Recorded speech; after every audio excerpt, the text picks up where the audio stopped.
What's up, you guys? Welcome back to another episode with my Panigale V4S. This is another episode for the build series, but we have an exciting announcement to make. So we actually just partnered with Bellissimoto out of Las Vegas, Nevada, my hometown. Grew up there, so it's pretty cool. If you haven't heard of them, check out their website. They have the largest selection that I've been able to find of Ducati parts and other exotic bikes. I mean, even for this, the 2022 Panigale V4S, you could just scroll forever on the top tier parts that they have for this bike. So I'm very excited to work with them moving forward, especially with this build series. So definitely check out bellissimoto.com and use the code MOTOVICE to save some money on your entire order. So let's get into the episode.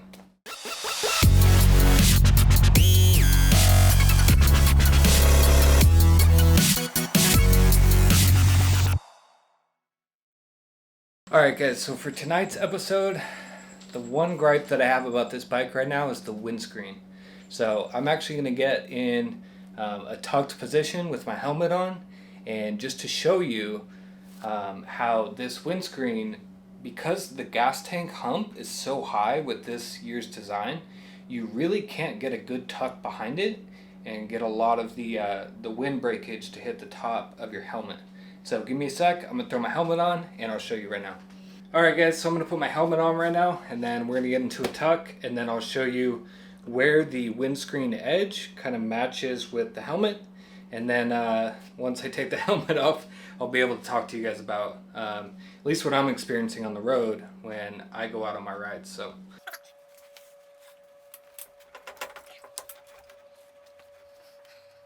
So I'm going to get in the tucked position, put my butt all the way back, toes on the pegs, just like I'm going down the straightaway. And I'll show you, you see the lip right here of the windscreen, where it's actually hitting on the helmet, to where it's actually hitting more of the helmet instead of giving you a full tuck behind the windscreen. So, tucked in, butt all the way against the back, knees hugging the tank. So because of this arch right here, I can't get my chest any lower. And if you can see the top of the windscreen, it's just hitting like right dead in the center of kind of my forehead area. So at least from my experience, when I'm on like the freeway, or if I'm going in a straight and I'm really pushing it, this thing just isn't tall enough. So of course we're going to swap it out. So, if you've been a long time subscriber to the channel, you already know what brand I'm going with. You already know what color I'm going with. So, of course, we went with Puig. We did their light smoke, as always. For me, I always like a light smoke. I like seeing what's in front of me. I know the all black looks cool, but I just can't recommend it, especially if you're on the streets or in the canyons. There's a lot of rocks in the road. Just go with the lighter smoke, guys. I know the blacked out looks cool, but you never know when a rock's going to come up. Seriously, that can come up so quick. We've seen that happen to another YouTuber. I mean, that was crazy. So if you're going to go with a windscreen, just go with the light smoke, guys, so you can see what's in front of you. Be safe, you know what I mean? So once again, we went with the Puig, went with the light smoke, and it is the R Racer version. So this episode, we're going to be taking off the stock windscreen, throwing this guy on, give it a little bit meaner of a look, and definitely give us that bubble that we're looking for so we can get tucked behind the windscreen. Alright guys, so to take off your windscreen, you're going to have to remove your front cowling entirely. So we're going to have to remove the inner cowling as well to get access to the two bolts that are underneath that. So we're going to start with this one right here, and we're going to use our little mole work 90-degree little ratchet with a 3mm Allen bit. So we're just going to crack this one loose right here. So be careful that this won't drop down in on top of your radiator. Put that off to the side. So the last bolt that we need for the inner cowling is right here on the rear side. I'll leave a link for the mole work little 90-degree ratchet from Amazon in the description. It's actually a really handy tool to have in these tight spaces. So now to remove the inner cowling, we're actually going to be pulling forward right here on the back first. You can see these two back pieces disconnect. And then the rest of it, we're going to be pushing forward and pulling up. So push forward, pull up. You see how this part just disconnected. Same thing right here, pushing forward. This side pops out, and then the same thing right at the end. So this guy just snapped off, and I'm going to leave it right here because we need to remove it. We would actually need to turn the wheel, and front wheel's on a chock right now. So you can actually just leave this piece sitting right here and still get access to the 2 bolts of the front cowling on each side. So let me just do the same process on the right side, and then we'll start working on taking off the mirrors and the front cowling. So to take your mirrors off on both sides, there's 2 4mm bolts that are silver, and this is the bracket right here. So there's one there and there's one there. So we're gonna undo these real quick, take out the bolts, and then we'll go on to the next step. So now that the bolts are out, which are bolted up underneath on the bottom of the mirrors, there's nothing holding the mirror right now.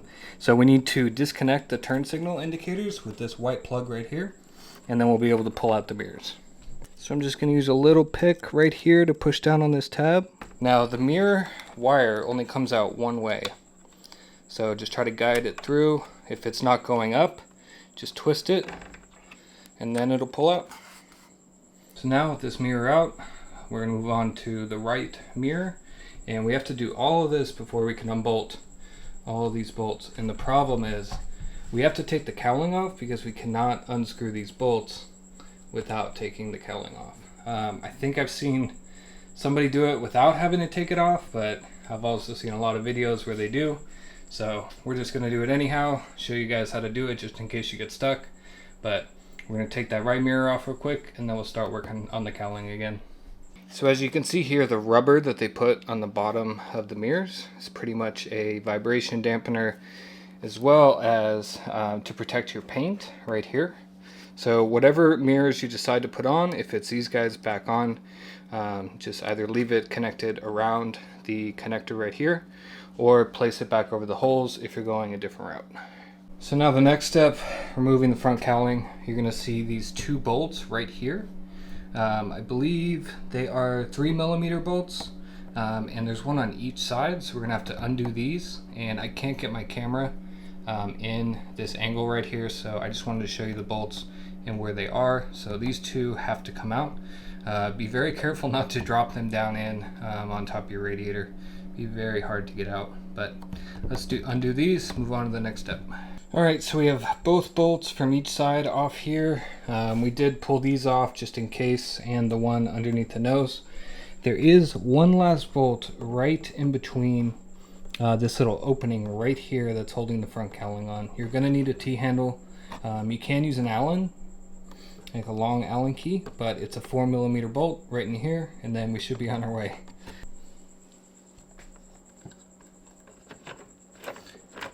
Alright, so now they have this bolt loose. I'm going to try to pull it out with the Allen key so it doesn't get lost in the abyss of this front cowl. Yeah, I don't think I'm getting that. I'm going to leave it. And now I'm going to go to the other side real quick, just get that done. Alright, so we finally cracked it loose. Now we can just pull this up and out. I think I have to pop it out from the bottom. Yep. So right down here is a little plastic support that goes into rubber grommet right here. It's a little bit greased, not much, so it's a little bit hard to get out. But now your cowling is off and we can replace that windscreen. So from here, pretty straightforward process. Just take these bolts out. Remember, it's a T7, very small.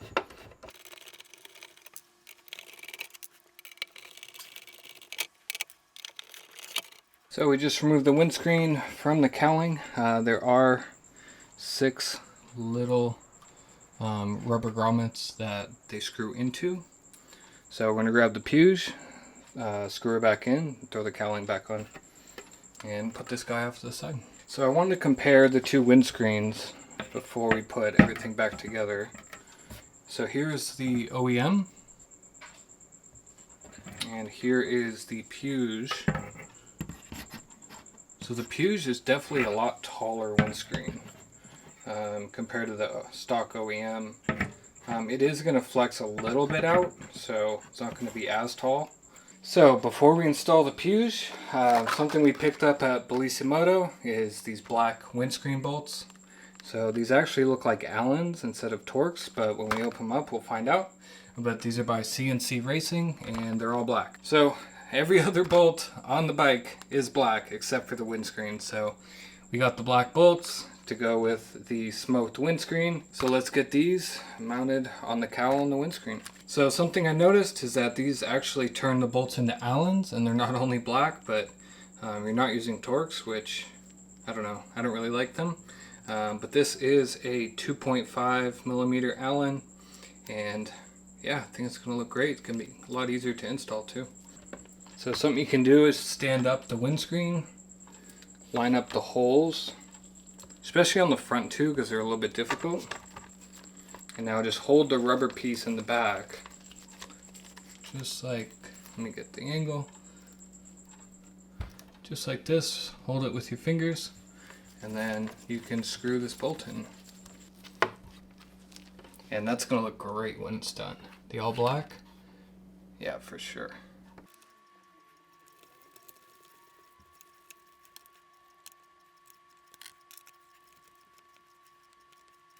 So now I wouldn't crank these down all the way, but you can see that rubber grommet right there. I'm pretty much getting the bolt level to the rubber grommet. I know it's a little bit dark, but that's as far as you need to go. These don't need to be tightened that much more.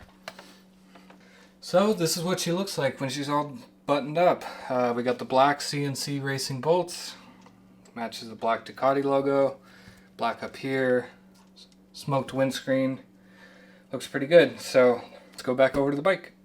Alright, so remember, this is going to be the last chance you're going to get to clean this bottom portion really well before you mount it on the bike of your windscreen. So now's the time to do it. So I'm also going to do, well, we can get to this part, but at least the inside part down here, this is where you can't reach. So just taking a brand new microfiber, wiping it down really good, making sure we don't have any fingerprints, oils. So now the first step to putting this back on is using this guiding pin right here, which goes into this hole right here. So we're going to line this guy up and push on the nose. So now that we have the bottom pin installed, like I said, the Puig kind of bows out a little bit. It's not as tall as it looks. So you're going to have to stretch the cowling out around these metal pieces right here. So if you're going to put your mirrors back on, definitely you want to put them in, bolt them in, and then it won't keep trying to bow in on you just like it did just now. If you're doing like NRC, those turn signal block offs, you can put them here, or just any type of block offs. But yeah, pretty much just go right there, and then there you go. It's just gonna keep popping in on me. Alright guys, so here's the finished look of the Puig smoked windscreen with the CNC Racing black bolts. Looks really good. Definitely matches with the black bolts all around the bike. So I'll leave a link in the description where you can get the CNC black windscreen bolts and the light smoke Puig windscreen. If you're going to be putting your mirrors back on, then pretty much do the same process in reverse. Definitely hit me up in the comments if you have any questions. There is a lot of bolts to the cowling. I was surprised at how many there were, but we're not going to be finishing this episode by putting mirrors back on. Got a little surprise for the next one, so stay tuned to the next episode. Let's take it up top. Alright guys, well that's going to do it for this episode. Like I said, we're not putting our mirrors back in right now, so stay tuned for the next episode. If you are new to the series, I'm going to put a link to the playlist in the top right so you can see all the previous videos and all the future videos based on the time you're watching this. We have a lot of cool stuff going on with this bike, a lot of cool parts that you might not have seen before. So definitely stay tuned, check it out. If you like the video, drop a like. If you have any questions about this entire process, definitely hit me up in the comment section below. I respond to all my comments. And like I said, we got some cool stuff coming, so hit that subscribe button, stay tuned, ride safe. We'll see you next time.